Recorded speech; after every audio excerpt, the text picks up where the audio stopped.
This is continuing coverage in the trial of Donna Adelson from the Hidden Killers podcast and True Crime Today. Now, back to the courtroom.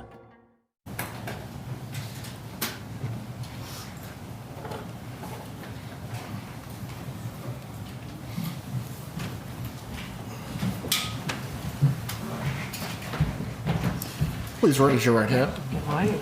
Good morning. Do you swear or affirm the testimony you will give today will be the truth? I do. You may take your seat. Thank you. You may examine when you're ready. Thank you, Your Honor. Good morning. Good morning. Can you please introduce yourself to the jury? I'm Kristin Adamson. And Ms. Adelson, how are you employed? I'm a lawyer.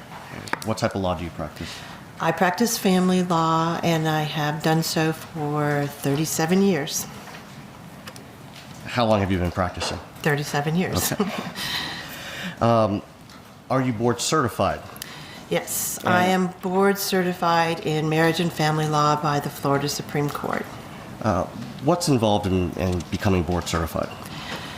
And I've been board certified since 1996. I had to take a test on family law, and I had to pass a peer review by judges and my colleagues in the Florida Bar Family Law section. I have to recertify every 5 years, so I've had to also do that every 5 years. I'm coming up, I think 2026, I will be in my thing again where I'll have to recertify. Have you received any other accolades or awards throughout your career for your work in family law? I was heavily involved in the Florida Bar Family Law section on the Executive Council for a long time. I am a fellow in the American Academy of Matrimonial Lawyers, past president of the Florida chapter, and I am a fellow in the International Academy of Family Law Lawyers as well. All of those required board certification prior to being allowed to be a fellow, as well as another test nationally and locally, and written tests and oral tests as well. And how long have you been a member or a fellow of the American Academy of Matrimonial Lawyers? I have been a fellow since 2020, and I was president in 2012. How long have you been a fellow in the International Academy of Family Lawyers? Approximately 5 years. In your work as a family law attorney, did you have occasion to represent Wendi Adelson? I did represent Wendi Adelson in the end of 2012, I believe it was, 2013, and part of 2014. Would you call her divorce a bitter custody battle? I would not. That's not how I would characterize it. How would you characterize it? She had a relocation case where she desired to go to Miami. All relocation cases are a little bit more difficult than just regular custody cases because we almost always have to have a court determination on a relocation case because unlike almost all other family law cases, relocation is a win-lose thing. Almost everything else in family law is sort of a split the baby. Relocation is not. So we did have to go to court on that. And that going to court always is a little bit harder. But in general, this was more or less after that a run-of-the-mill kind of parenting issue kind of case. Is it unusual to seek, in your practice, has it been unusual to seek relocation? No, not at all. I have two right now.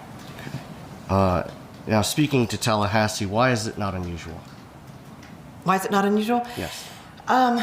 It's not unusual because it depends on why someone is here in Tallahassee. Tallahassee has a lot of students with the university.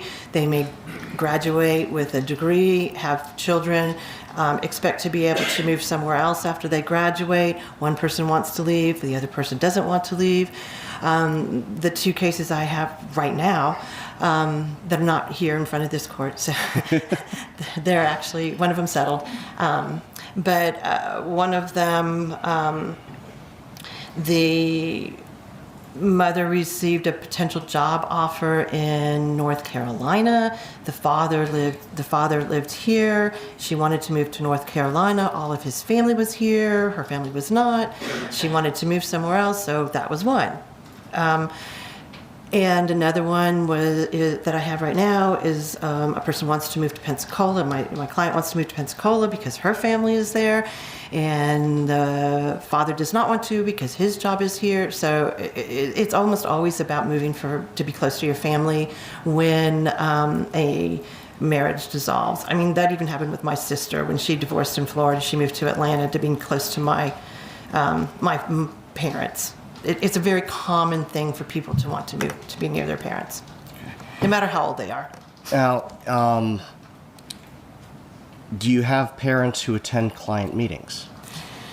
I do. And it doesn't seem to matter whether my clients are 20 or 40.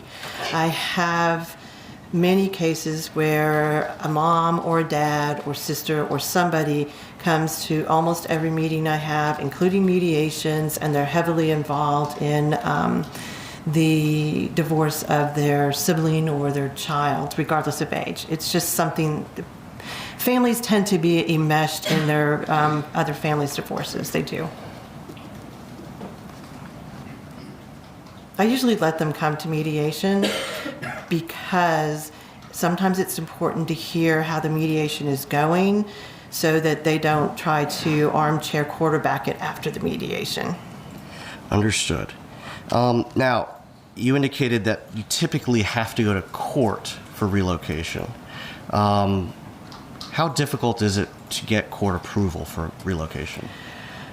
Well, I always tell my clients in Leon County that even though, according to the statute, there's no presumption that someone should be able to leave or not leave, I do think that there's a presumption against relocation. And I always tell my clients that it's a very hard thing to obtain a relocation.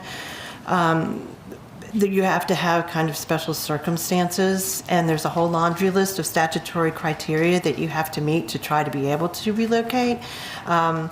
And so we sit down and we go through the statutory criteria and determine whether or not you'll be able to do it. Most of the time, I tell them it's a 50-50 shot at best. Sometimes a little bit more, sometimes less. Okay. Did you have that conversation with Wendi Adelson while you were representing her? I did.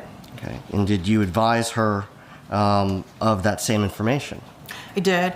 Basically, I told her that if this is something that was important to her, this was her one shot at it. If you get divorced and then try to relocate afterwards, you're probably not going to win unless something really substantial comes up and changes it. So if she wanted to try to be able to relocate, this was her shot at it at best. So in other words, is it not that it's easy, but is it easier to try to obtain relocation in the initial proceeding or in a modification? In an initial proceeding. Now, the standard for a modification, what is that?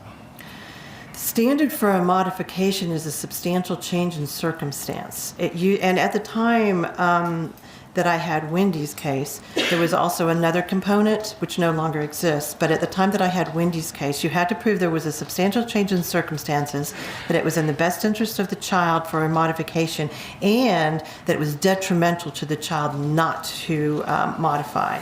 That detriment part does no longer exist. Now you have to just prove there's been a substantial change in circumstance and that it's in the best interest of the children. But at that point, you would have had to prove that it was detrimental in some way to the children to modify. Is that why you advised Miss Wendi Adelson, if she wanted to try relocation, she should do it at the front end? Yes. Proving detriment is hard to describe to clients because they don't understand how substantial that really has to be. It has to be very substantial. Children are failing in school, children are potentially being neglected or abused, or there's alcohol or drug or mental illness. Okay. Have you ever been successful in convincing a judge to grant relocation? I personally have only won one case in 37 years for relocation. So, would you say it's difficult? I think it's difficult. Now, even though you've only gotten court approval for one with the client, have you been able to successfully negotiate for relocation in other cases?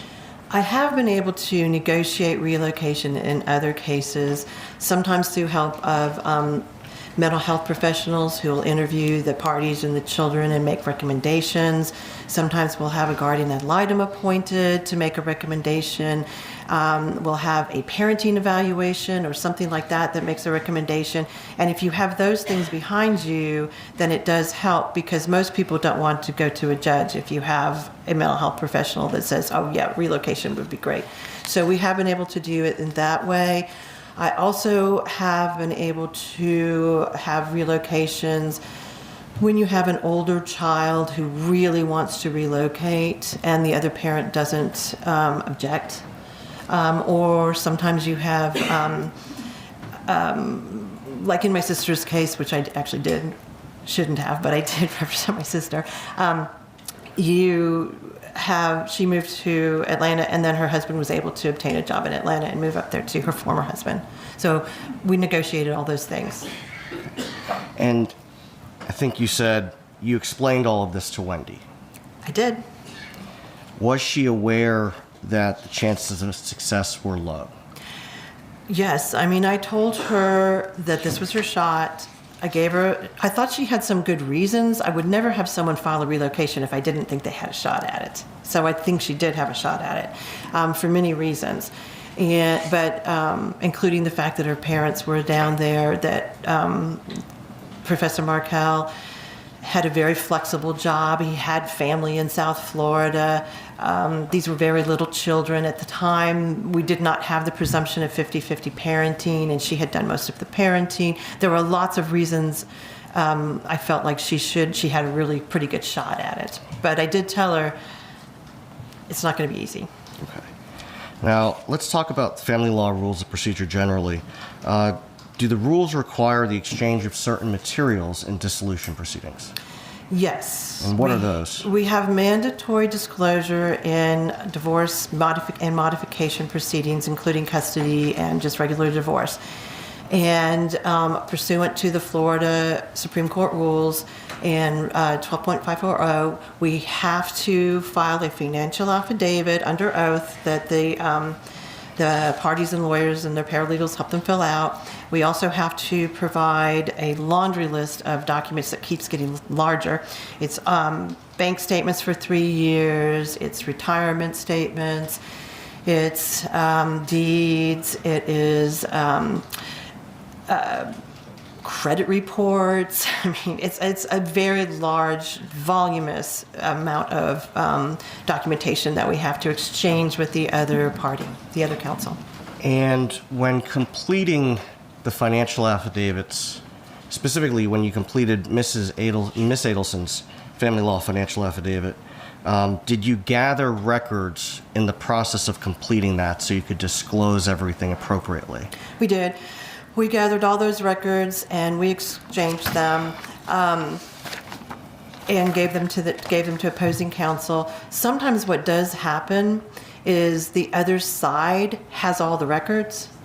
For example, tax returns, we have to exchange tax returns for 3 years. Sometimes the father or the husband might have all the tax returns, the wife might have all the tax returns. So you do rely sometimes for the other side to provide the documents that you should have. But Now, that does happen. Do you have to list all assets on the financial affidavit?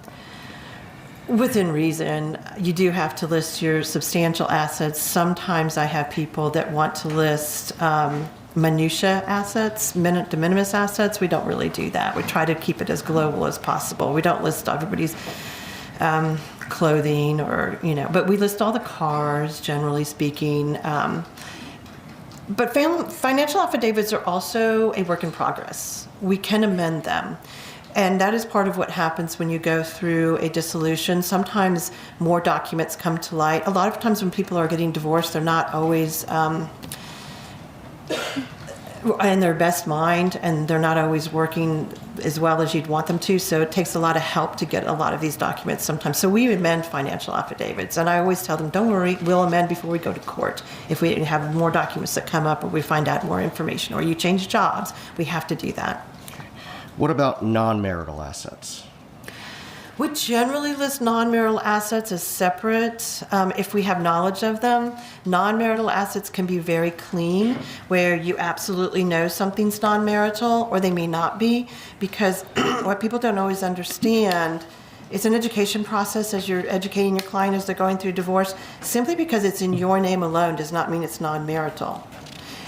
So it can be in your name alone and still be marital if you have obtained it during the marriage. However, sometimes it can be both, and we have to separate things out. I know with Wendy's case, that was one of the things that happened, is she had an asset that was potentially marital and non-marital because she owned some of it before the marriage, and then she had some of it, she contributed some of it after the marriage. So it's hard to determine how much initially, and we sometimes have to hire expert witnesses, financial witnesses, to come and help us determine what part of this is non-marital and what part is marital. For example, if you have a retirement account and you've contributed to that retirement account before the marriage, everything you contributed before the marriage is yours. It's not marital.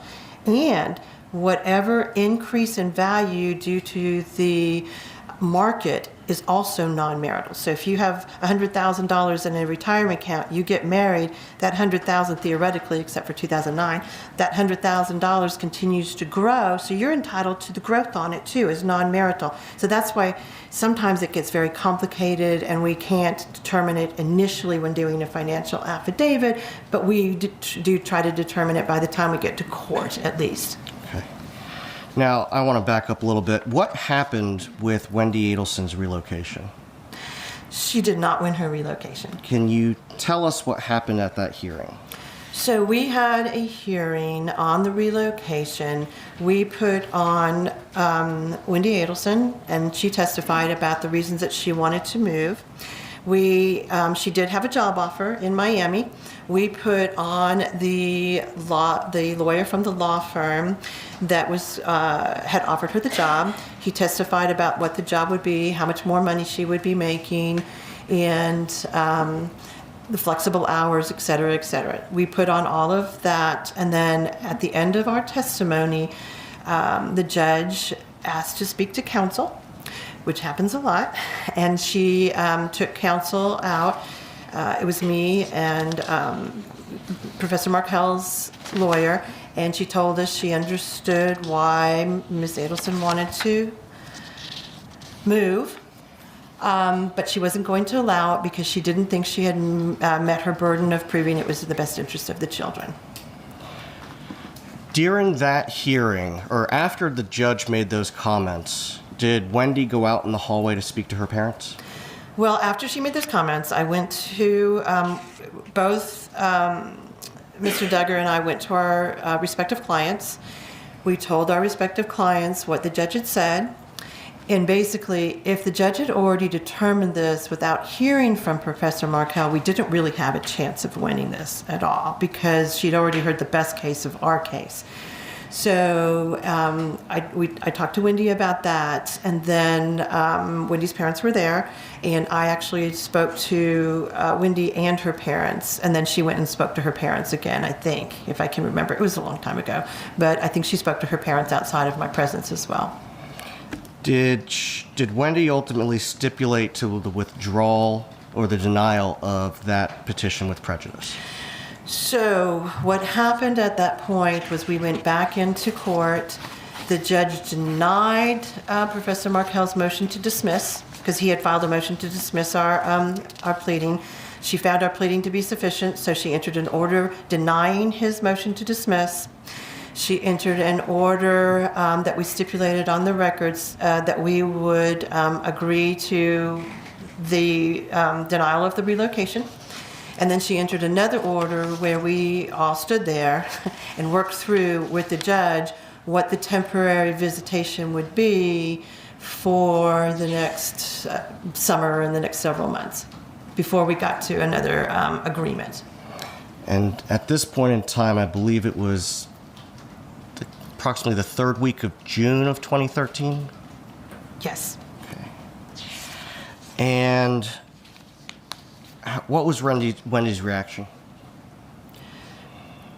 At that point in time, I think she was upset that she wasn't going to. I mean, nobody wants to not win their case. She was upset. She was always calm during all of my meetings with her. She understood. She's a lawyer. She understood what I was telling her in terms of the legal ramifications. I think she was resigned to it. We did speak a few times after that because we had to get geared up for the next round of this. We had already gone to mediation before that, and we had not been able to agree at the mediation on the relocation. So we knew we had to go to another mediation. So I talked to her several times about the next mediation, which would be dealing with all the other parenting issues and the financial issues. So I did talk to her quite a bit after that, and she seemed resigned to it. Now, although the court denied the petition, would it have been possible for Wendi Adelson to offer Mr. Markel any financial incentive in order to convince him to change his mind? Well, we hadn't finished the case. We still were going to go to another mediation. It's always possible. I tell everyone that even after an unsuccessful mediation, people settle their cases on the eve of trial all the time in some way or another. They do. And it's always best if you can settle your case and not leave it to a court. You have much more control if you are the decision makers rather than the court. Is there anything improper or illegal with one party offering a financial incentive to the other party to obtain No, relocation? and I actually have negotiated that in the past. Now, and since that time as well. Subsequent to that hearing, did you have another mediation on the dissolution, the distribution of assets, and the parenting time? We did. And at that mediation, we came very close to settling it, and we were there for quite a long period of time. But we did not settle it at the mediation. I think we settled it within a week after the mediation, where opposing counsel and I exchanged a lot of phone calls, and because we had gotten very, very close at mediation, and we were able to resolve all of it within a week of mediation. Now, Before we had a court trial set, I believe, and so we were able to do it before the court trial. Thank you. Prior to adjourning mediation, did an issue come up concerning a potentially non-marital asset that Miss Adelson had? It did. And what asset was that? It was if I remember correctly, it was the Charles Schwab account that we had listed on the financial affidavit in the marital portion, and then on the non-marital portion, we had listed Charles Schwab non-marital portion to be determined. And we went into mediation in that way, not knowing exactly what was marital and what was not marital. Now, I know in our pretrial discussions you indicated, can you typically talk about what happens at mediation? Mediation is confidential, and that's one of the things I tell my clients is that the mediator can't be called to testify about what happened in mediation, and I can't testify about what happened in mediation, et cetera, et cetera. So the theory behind that is that people will be as open to negotiation without fear that it's going to come back in court and hurt them in some way in front of a judge. You can't talk about the settlement offers that were made. For example, in mediation, if they say, oh, but he offered to pay child support above and beyond child support, and then we don't reach an agreement, you can't come into court and say, but he made this offer. So it keeps everybody moving forward and not worrying about what the offers are. Is there an exception for disclosing what happens in mediation if you're ordered to do so by the court? There is, and there's also an exception about what happens in mediation if the marital settlement agreement is asked to be set aside for some purpose, like fraud or overreaching or something like that, then the terms of it and the mediation would potentially be able to pierce that veil of confidentiality. But for our purposes, in order to talk about what specifically happened concerning that asset in mediation, do you need the court to order that you disclose that information? I would certainly like the court to order that. I don't want to fall afoul of any mediation rules. I can tell you that my client has waived that confidentiality. The mediator, who was a friend and a lovely person, Joe Boyd, he is not with us anymore. And Professor Markel is not with us anymore. So a lot of people in that mediation are gone. And Ms. Adelson has waived confidentiality.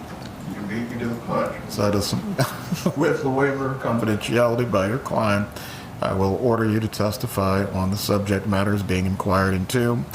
The state may cross-examine as to all subjects as well. You may continue. Thank you very much, Your Honor. Ms. Adamson, can you tell us that Charles Schwab account that you mentioned, how was that addressed at mediation? So this became sort of a last-minute little dust-up during the mediation.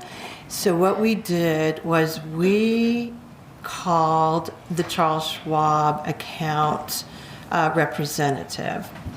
And this is not uncommon in mediation. And I had Joe Boyd, who was the mediator, come in and talk to the Charles Schwab account representative.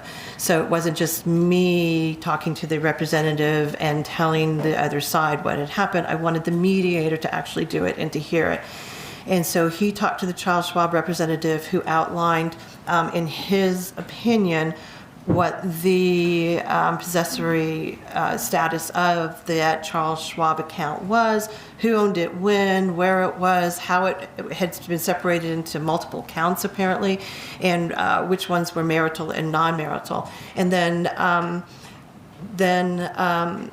he went into the other room. We're not in the same room. We're in Ms. Adelson and I are in one room, and Professor Markel and his lawyer are in another room, and the mediator is going back and forth between the two rooms. So in our room, he listened to what the Charles Schwab representative said, and then he went into the other room and told them what he had said. And after that mediation, Mr. Duggar and I discussed the fact that it actually happened, and everybody felt comfortable with what was marital and non-marital. And that was when, along with other little things about the parenting and other loose ends being tied up, we were able to actually have a marital settlement agreement. The Charles Schwab account, in all its different permutations, was listed in the marital settlement agreement. And Professor Markel had almost $500,000 worth of non-marital Charles Schwab accounts of his own. Okay. So he had non-marital money as well. So based on what you've discussed, Mr. Markel was aware of the non-marital status of that portion of Wendi Adelson's portion of what she would get. He was.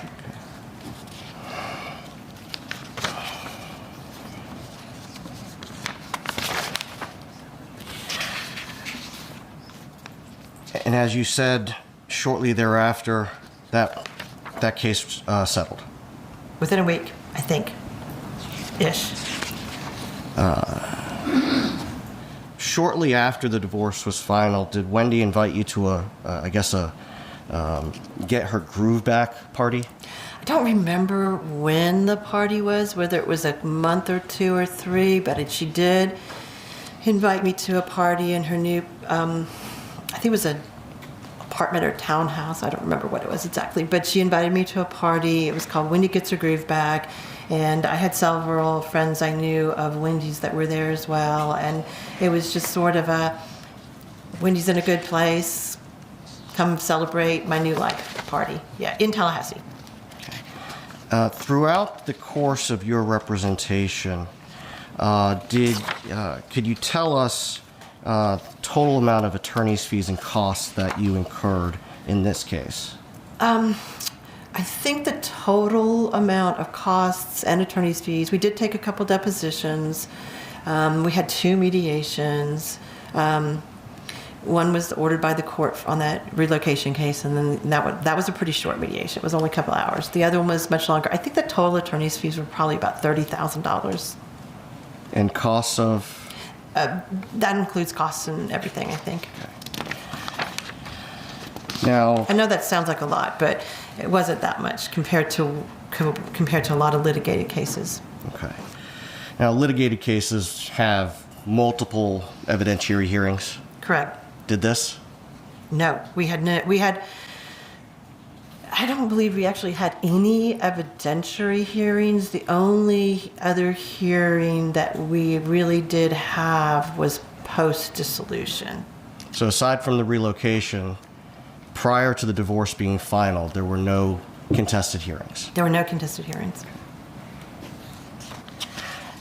Now, did the marital settlement agreement require that Mr. Markel pay Wendi and yourself certain sums? So, according to the marital settlement agreement, Professor Markel kept the house.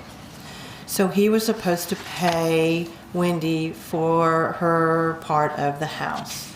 And all the other assets were divided equally, so that he kept an equal amount, she kept an equal amount. He was supposed to pay, I think it was about $120,000 for his part of the house within 60 days. He had the money because he had more than $500,000 in non-marital assets, and he had also marital assets as well.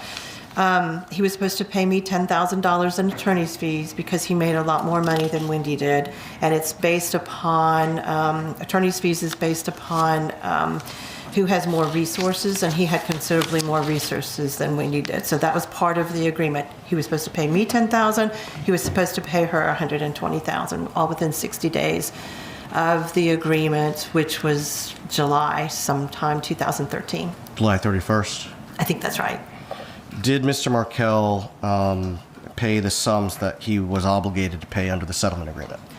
He was supposed to transfer, if I remember, from one of his Charles Schwab accounts to Wendi, the money. He gave her $50,000 of the $120 in a pretty timely basis, and then he just didn't pay the rest.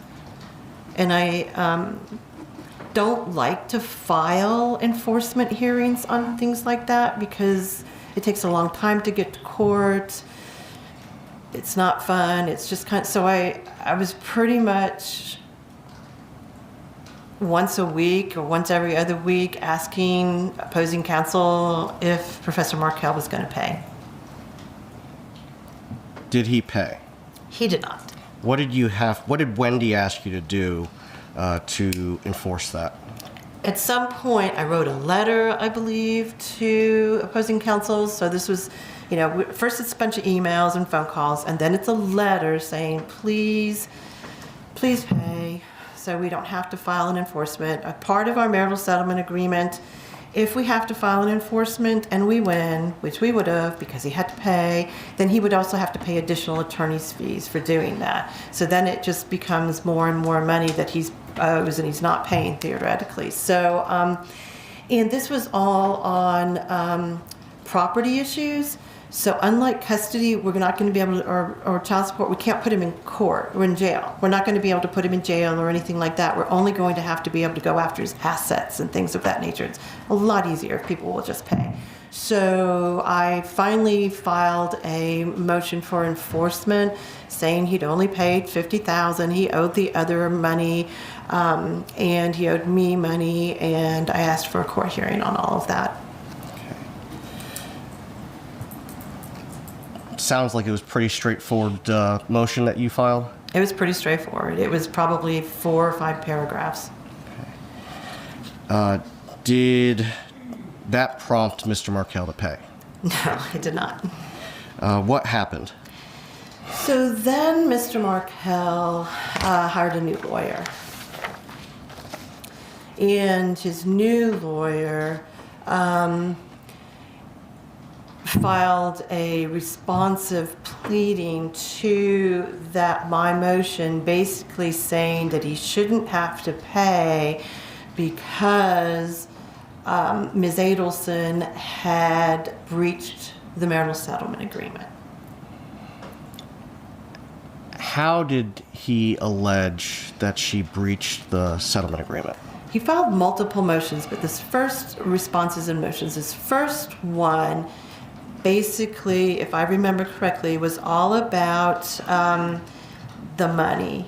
And he said that he shouldn't have to pay because she had hidden the Charles Schwab money from him, and he used to have power of attorney, so he knew that she hid the money, which doesn't make sense because if he had power of attorney, he would know what the money was. So it didn't make sense to me. But anyway, that she had hidden that money and that she hadn't told him about several other of her retirement accounts, and therefore the marital settlement agreement was breached and he shouldn't have to pay her the money.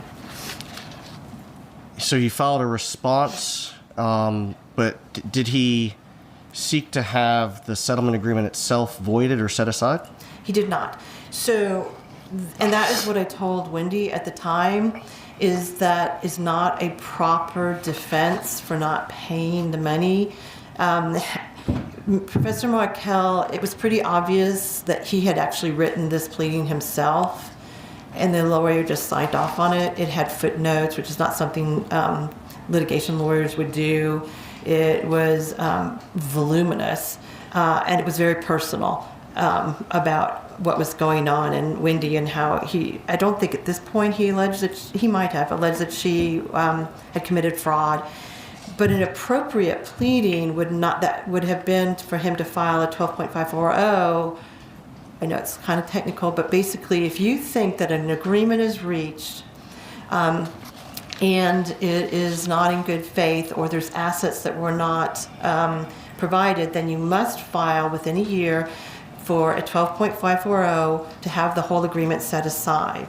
You can't just say one good breach is another. And I filed a pleading basically saying that his motion should be dismissed because it was inappropriate. And you filed a motion to strike as a sham pleading? I did. I filed a motion saying this was an inappropriate pleading and it should be dismissed. Because it wasn't the correct way to go about doing what he wanted to do, and so I then tried to set hearings on those motions so that we could move this forward and everybody could get paid. Now, in the process of doing this with his responses, did he file subsequently a pleading that further alleged fraud on Wendi's part? I think he filed at least 1 or 2 more pleadings that did that. And before we get to the final one, that you advised Miss Adelson along the way of what you just told us about the unlikelihood of his success. I did not think he was going to be successful in his response because it was an inappropriate pleading and it should have been dismissed, which I believe it would have been dismissed.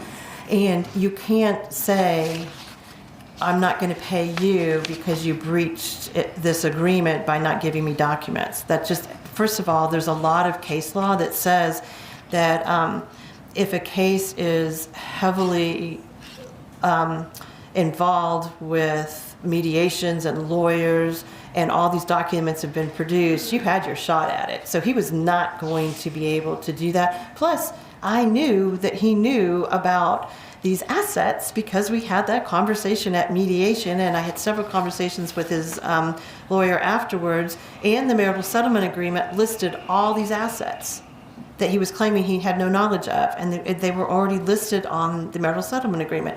So it was not, in my opinion, a successful response, and I told Wendi that it wasn't, and not to worry about it. Now, there was a hearing in February of 2014. I think the records indicate that that Mr. Markel and his attorney were attempting to depose Ms. Adelson. So what happened was I wanted to take his deposition so I could find out why he wasn't paying.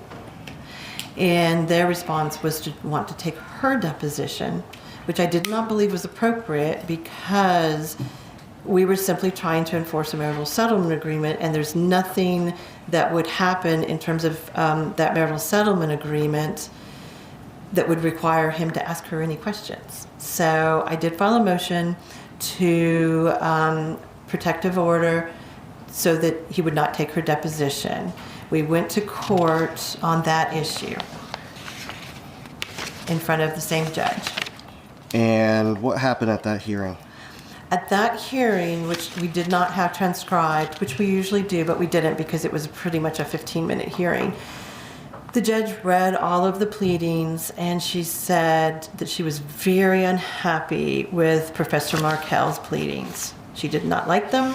She thought they were poking my client's eye, and they were not appropriate, and she never wanted to see pleadings like this in front of her again, but she was going to allow the deposition. With some limits? With limits, yes. Okay. I don't remember exactly all the limits, but they could only be about certain things.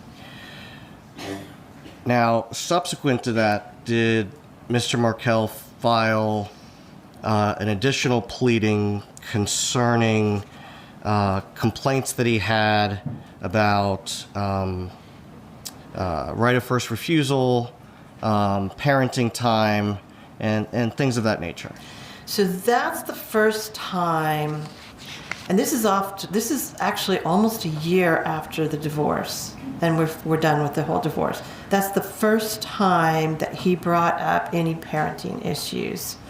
And it was a series of issues that he had now about the parenting. And it was that Wendi wasn't allowing him to FaceTime with his children as much as he wanted to, that they weren't allowed to go to be present at the same birthday parties, that if there was a birthday party that he was at, she wouldn't come, I mean, things like that. And that she wasn't, I think there was a right of first refusal in it, and that she was letting her mom watch the kids, and he didn't like her mom watching the kids. And I think he alleged that her mom was saying bad things to the kids, potentially, about him. I think that was the first time. He also, I think it was that pleading where he went on a little bit more about Wendi and how she should probably be disbarred from the practice of law, and that I should be disbarred from the practice of law. I think it was that one. As he's filing these things, are you still trying to set a hearing, or set the depositions and set hearing on your enforcement motion?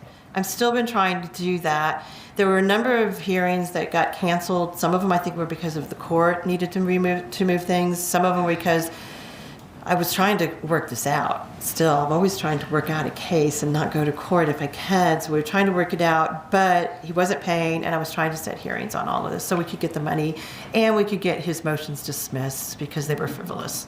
Okay. Now, the one motion concerning his my client, Mrs. Adelson, he referenced parental alienation. Have you dealt with parental alienation in your practice before? I have. And what is that?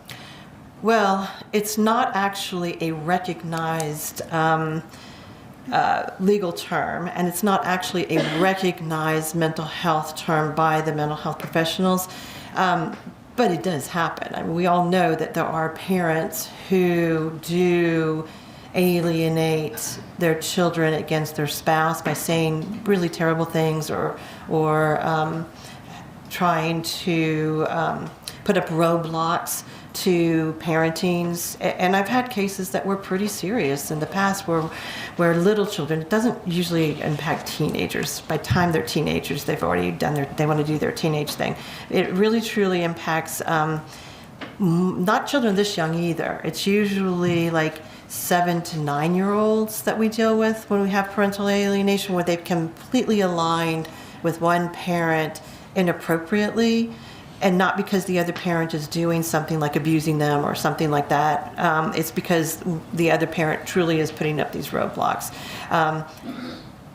They do use those terms. I've seen it.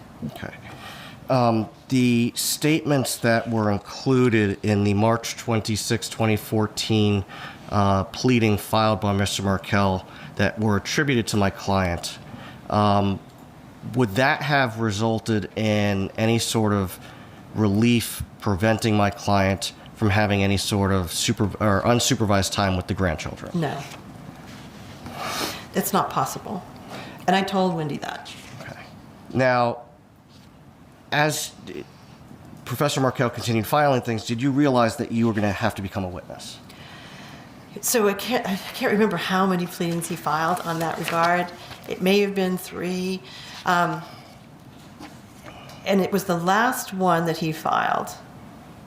I believe it was in May, I believe, where he said that, where he became very personal to me, which occasionally happens. It doesn't usually happen with professional people, so I was surprised. But he became very personal towards me and said that I had committed fraud and that I should be disbarred based upon what had happened. At that point in time, I knew that I was going to actually have to be a witness now in this case. And as a witness, you can't be a witness and a lawyer representing your client. So I knew that I had to withdraw. So I withdrew so that I could testify in the case that was going to come up. And I sought a new counsel for Ms. Adelson at that point. Did that result in the hearing that had, now, let me back up. Had you been able, prior to withdrawing, to schedule the hearing on your enforcement motion as well as Mr. Markel's motions? I had it scheduled. It was scheduled, but then I had to withdraw because he filed that pleading after it was scheduled. So I had to withdraw, and I called Jimmy Judkins and asked him if he could please represent Ms. Adelson. He said yes, but he needed more time to get up to speed on that case, so the hearing had to be moved. Okay. And around this time, were you aware that Mr. Markel had to change counsel again as well? I did not know that. Were you aware that as Mr. Markel is filing these pleadings, including the one in March, that he continued to ask my client to watch the children during his time sharing? I don't know what they were. I don't know anything about their correspondence. I really only dealt with Wendi. And on that note, we discussed earlier that it's not unusual for parents or family to be involved in meetings. Was my client, Donna Adelson, involved in any of the meetings that you had with Wendi Adelson during her initial dissolution proceeding or any of the enforcement proceedings after the fact? She was not involved in any. I never spoke to her except for the one hearing on relocation that she and her husband came to. But even then, it was very brief. They were very nice, lovely people. I didn't even after even afterwards. They were fine. I had no issues with them. But I never spoke to them. I never emailed with them. They never came to any meetings. They were not involved with me. Okay. And do you have a recollection of whether my client and her husband were in the courtroom for the relocation hearing, or were they out in the hallway? I believe they were in the hallway. I don't believe they came in. Okay, just a moment, Your Honor.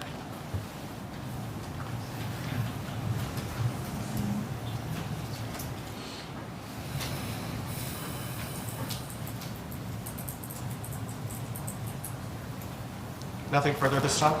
Cross-examination.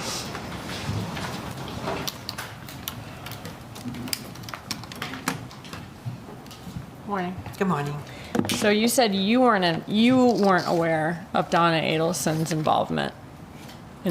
She was not involved with me. Okay. So no. Did you know that she was drafting Wendi's filings and having Wendi copy and paste them to send to you? She couldn't have drafted any of the filings because I drafted the filings. What she would like to be put in the filings. How about that? I'm not aware of any of that, no. Okay. Do you know that she was drafting things for Wendi to put in her filings in Wendi's voice? Not that I'm aware of. Okay. Did Wendi, though, give you input on things maybe to put in filings or things that she would like said on her behalf? Not a lot. I talked to Wendi on a pretty regular basis when I was filing something on the phone or by email. And she was a very good client, in all honesty, where she listened to me and she basically, we have clients that don't. Now we have clients that give you ChatGPT and want you to do ChatGPT pleadings, so there's that. She wasn't that client.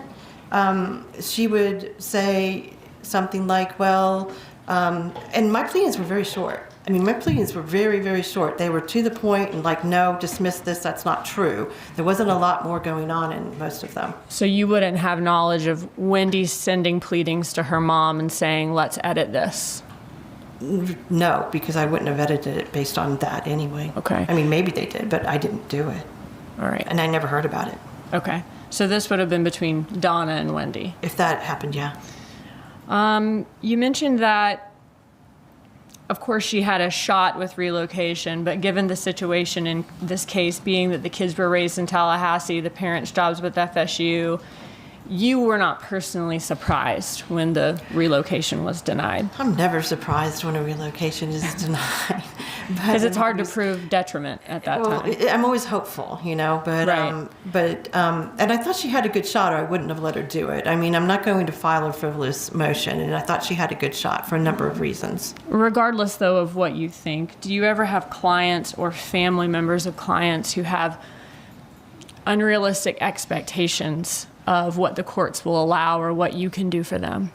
Yes. Okay, even given your best guidance? Yes. Okay. That's not an uncommon thing. No, that's why parents are often involved in these cases and come to talk to me about what they think I should be doing. Yes, I get that a lot. Right, and at that relocation hearing, were Donna and Harvey Adelson possible witnesses? I've been trying to think about that. I think that that's probably why I had them sit outside, is because they could potentially be witnesses in invoking the rule. However, I think we had come to either the close of our case.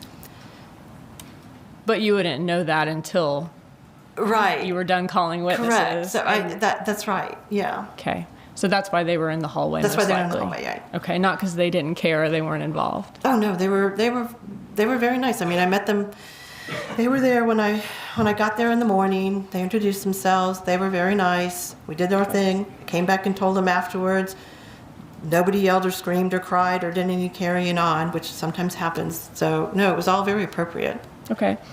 Do you sometimes have clients or family members of clients who take the news harder than you do when they lose something in court? Well, I don't like to lose either. So there's that. I don't like it. That's why I don't like to go to court if I think I'm going to lose. That's why I want to settle things. But sometimes they take it really hard, especially family if they're not there. They do. Okay. And you said Wendi was upset when she was denied the relocation, but she was calm. Oh, let me also ask you this. Wendi Adelson stipulated to the denial of the relocation after you found out behind the scenes from the judge that it was going to be denied. Correct. Okay. And she was upset about it, but calm. Yes. She's not screaming. No. No, okay. And I have people do that. I mean, I've had to have my own clients taken by the bailiff out. I'm sure you've seen it all. And how did Donna Adelson feel about not winning the relocation? I don't know how she felt. I can only tell you that I came out, I talked to Wendi, and then briefly, as far as I remember, because I mean it was 13 years ago, I think I talked to all of them and kind of told them what happened and what was going on. And, I didn't agree with the judge, but this is the judge, and I get to make the decisions. And I think that Wendi went and talked to her parents without me, and then came back and said, "Okay, we're good. We can go into court and we can stipulate." Okay. Which is what I had suggested. Sorry, if there are emails of Donna Adelson being upset about and very disappointed and about it being denied or unhappy with your representation for some reason. That's not something she's telling you to your face. No. Okay.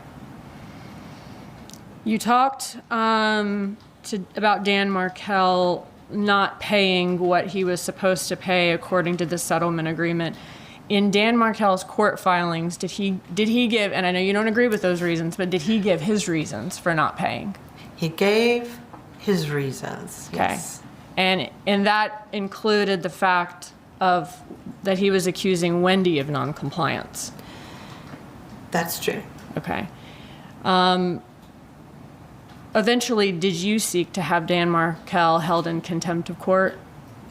I did. It was part of my motion was to have him held in contempt of court and enforce it. That's not the kind of contempt where I can throw him in jail. Yeah, what does that mean, contempt of court? Can you explain that? So in a child support hearing or an alimony support hearing, if someone doesn't pay their child support or their alimony, we can have someone held in contempt of court and put in jail if we can prove they had the ability to pay, but they're just not paying, and then the court can put them in jail until they pay the amount they're supposed to pay, okay, because they have it. If it's a property issue, we can't really have them held in contempt of court because it's a property issue. And that was part of why Dan's pleadings didn't make a lot of sense, because he was mixing up property and child issues, and you can't do that. It's strictly property or it's kid issues.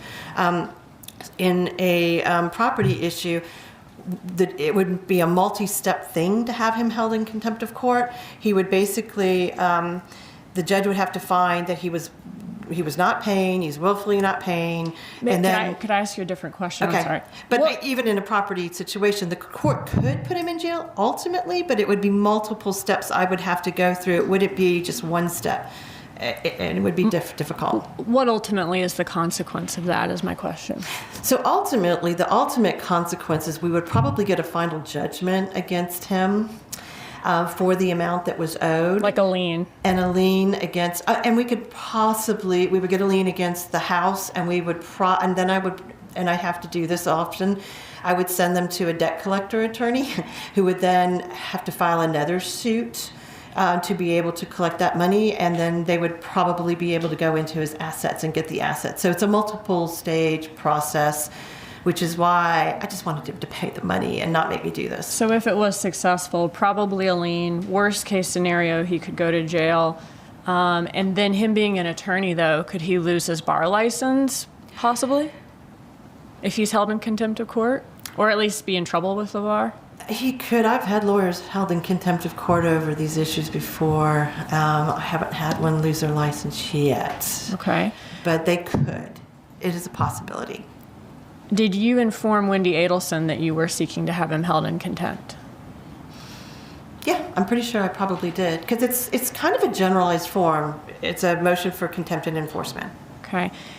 And then at some point, did he allege that Wendi Adelson should be held in contempt?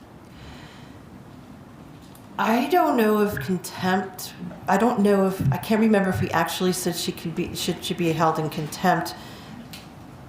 Legally, the way that I was using it, I think his pleadings were much more, Wendi should be disbarred.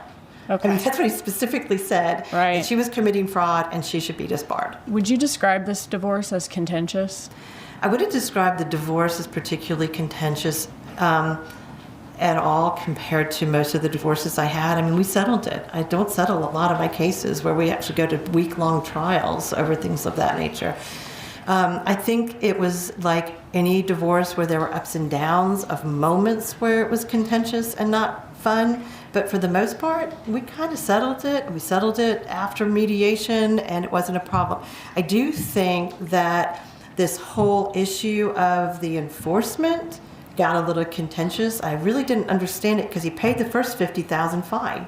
And then all of a sudden, he decided not to pay the rest. And I didn't really get it and know why he was doing that, because the parenting stuff didn't come up for like several months afterwards. So none of what he was doing made sense. I think he just got upset with Wendi or something. I don't know what it was. Okay. Thank you for that information.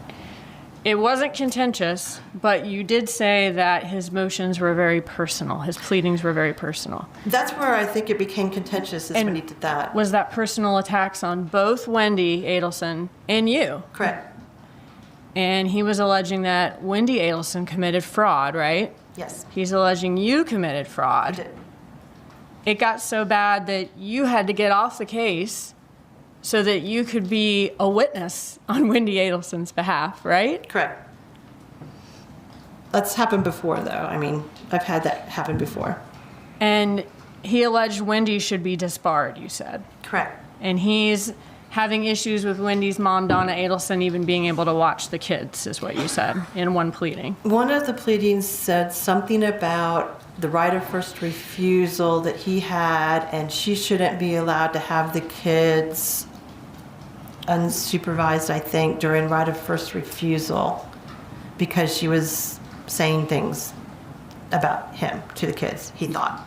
And did the litigation between Dan Markel and Wendi Adelson continue even after you got off the case? Once I got off the case, it was the end of June, and I think that he was gone within a few weeks after that. So you were supposed to be a witness on Wendi Adelson's behalf, right? Correct. Were you ever able to have that hearing? No. Why not? Because I got a call from Jimmy Jenkins when I was in Tampa at something that he was dead. It was pretty shocking. Does that happen very often in your divorces? That does not. We've had a few people get murdered, and I've had a few suicides. Okay. But it's rare, and I remember all of them. Right. But not contentious. Sometimes, I don't know with the suicides, you know. I don't know. Okay. That's all. Thank you. Redirect examination. Briefly, Your Honor.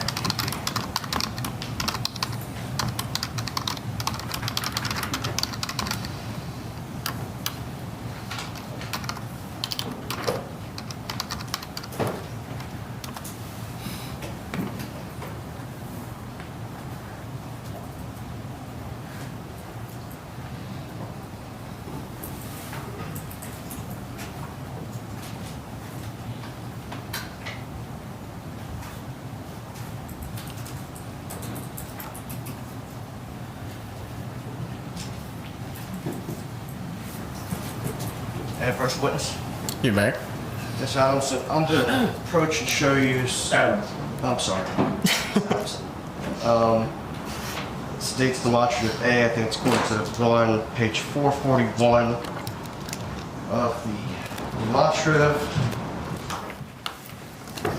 And then I'm holding 454, if you can hold that, Sure. please. Okay. Is that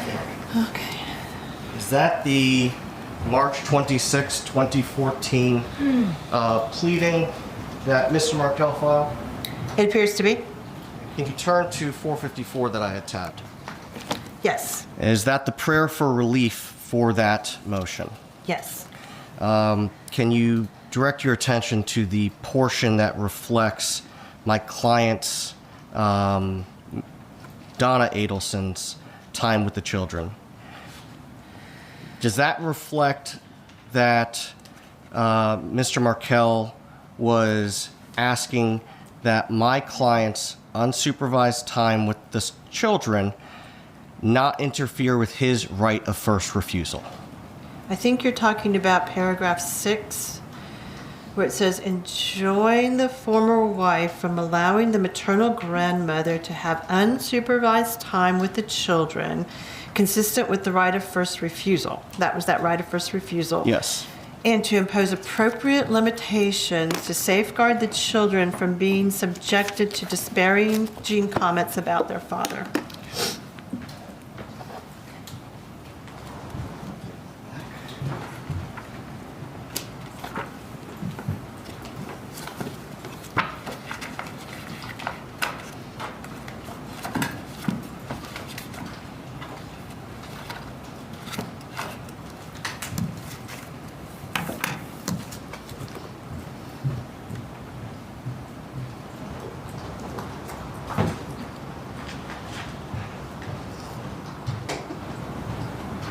Ms. Adamson, you testified that the divorce was not contentious, but some of his pleadings post-divorce were contentious. I think that's accurate. Okay. And that his pleadings were personal. He essentially attacked both Wendi Adelson and yourself. Correct. Okay. Is that what caused you to withdraw? I'm very used to personal attacks. I've had a lot of personal attacks. The only reason, and I'm fine with that, the only reason that I withdrew is because I was going to be a witness, not because I cared what he said about me. Had Mr. Markel not included in his pleadings these attacks, would that hearing have gone forward in May of 2014? If he had not included personal attacks against me that I would have had to testify about, then I would have continued with the hearing.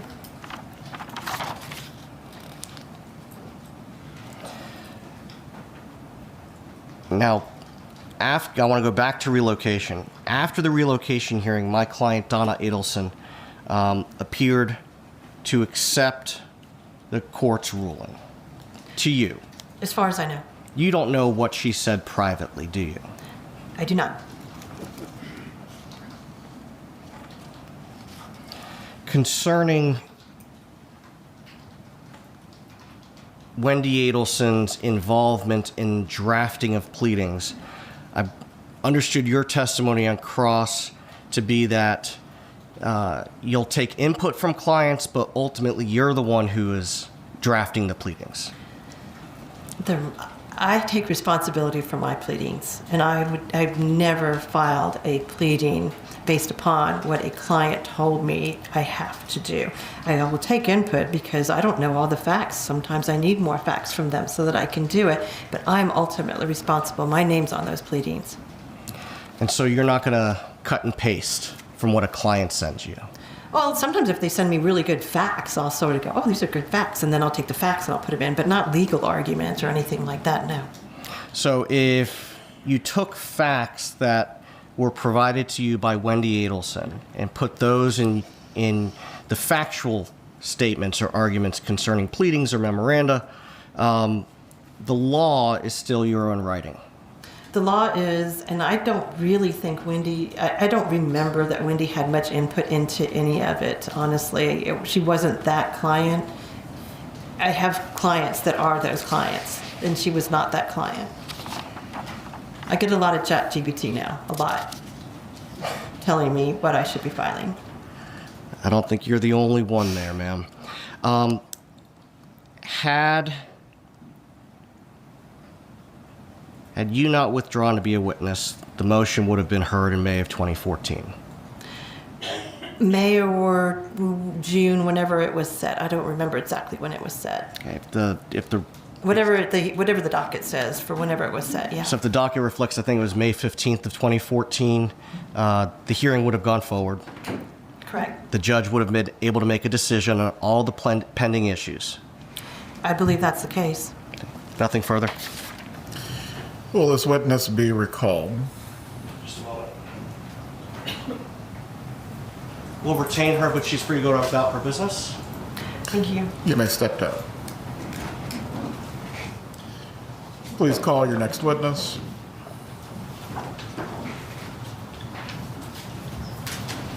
Your Honor, the next witness is Linda Bailey. She could be quite lengthy. I don't know if Your Honor wants to take a brief break.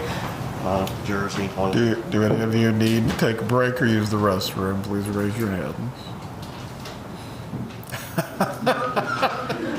A very equivocal wave, but I'll take it. The bailiff will take you to the jury room. Resume at 10:05. More continuing coverage in the trial of Donna Adelson is coming up from the Hidden Killers podcast and True Crime Today. Press subscribe now so you don't miss a moment.